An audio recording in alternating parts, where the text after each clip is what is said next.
sini saya akan menguji validitas dan reliabilitas dengan menggunakan SPSS tahun 2025. Yuk langsung saja simak videonya.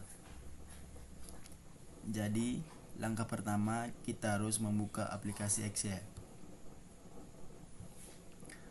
Lalu kita membuka data kita yang kita gunakan untuk menguji validitas dan selanjutnya kita membuka data kita yang kita gunakan untuk menguji validitas dan reliabilitas. Setelah datanya muncul, kita blok dari responden yang pertama sampai ke 74 dan item pertama sampai ke item kelima.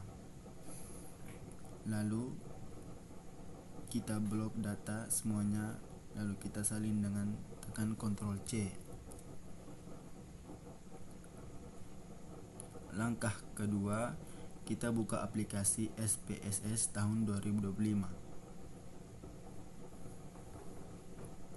Setelah kita buka nanti akan muncul tampilan yaitu data view dan variabel view. Pastikan teman-teman milih data view. Setelah itu paste data yang sudah disalin ke dalam data view dengan tekan Ctrl F. Setelah itu kita klik variabel view,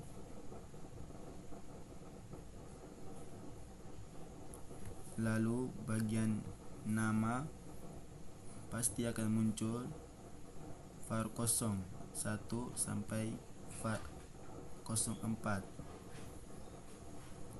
Mohon maaf, var 05. Jadi di sini kita ganti menjadi x11 sampai x22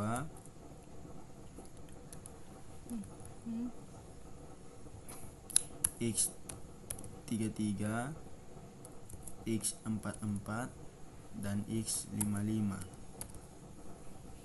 Bagian kolom desimal angka 2 diganti menjadi 0. Lalu klik data view untuk melihat penanaman variabel. Mohon maaf, penamaan variabel.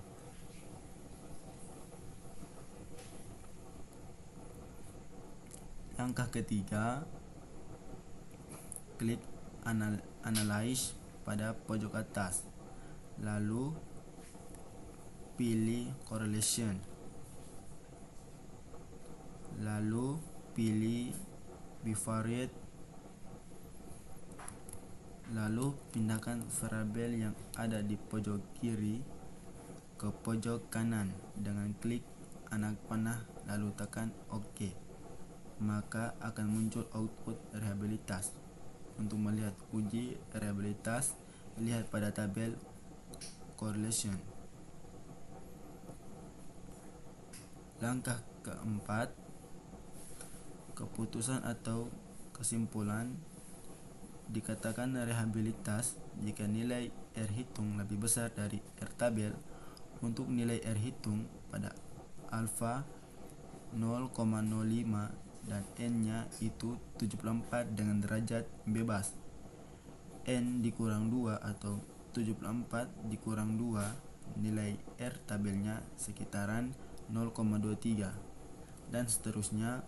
Di sini kita sudah memperoleh nilai R hitung, maka sekarang kita bandingkan dengan nilai R tabel untuk item pertama atau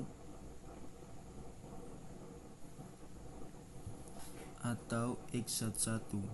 Teman-teman bisa melihat pada kolom total X dan variabel person correlation itu nilainya 0,714, lebih besar dari 0,023.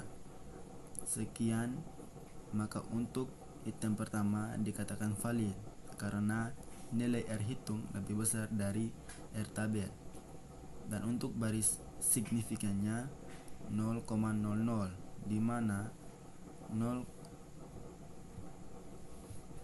di mana 0,00 lebih kecil dibandingkan dengan 0,05, sehingga untuk item pertama dikatakan valid.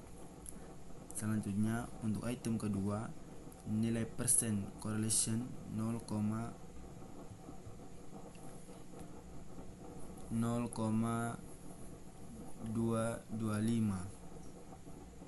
di mana 0,025 lebih besar dari nilai R tabel yaitu 0,22, sehingga item kedua juga valid.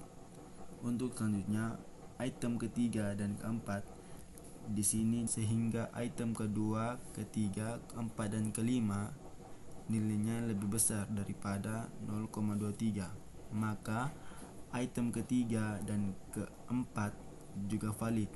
Dan untuk nilai signifikannya itu pada item 3 dan 4 itu lebih kecil dari 0,05, sehingga item 3 dan 4 valid. Sehingga untuk item 1 sampai 5 semuanya valid. Sekarang kita masuk pada uji rehabilitas. Langkah yang pertama, klik analyze, pilih skala,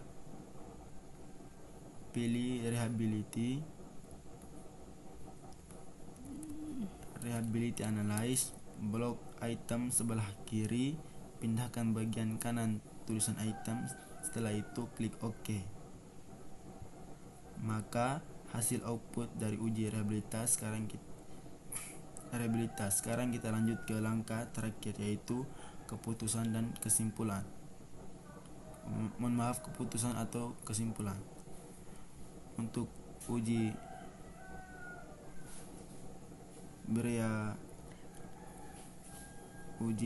rehabilitas, untuk nilai Krenbeck alpha yang lebih besar dari 7 maka dikatakan 0,7 maka dikatakan reliability. Dan untuk hasil ikut di sini nilai Cronenberg alpha 0,7 maka dikatakan reliabilitas. Jadi di sini nilai Cronenberg alpha 0,06, artinya ini cukup baik atau reliability. Jadi kesimpulannya ini memenuhi uji validitas dan reliabilitas. Sekian dari saya, terima kasih.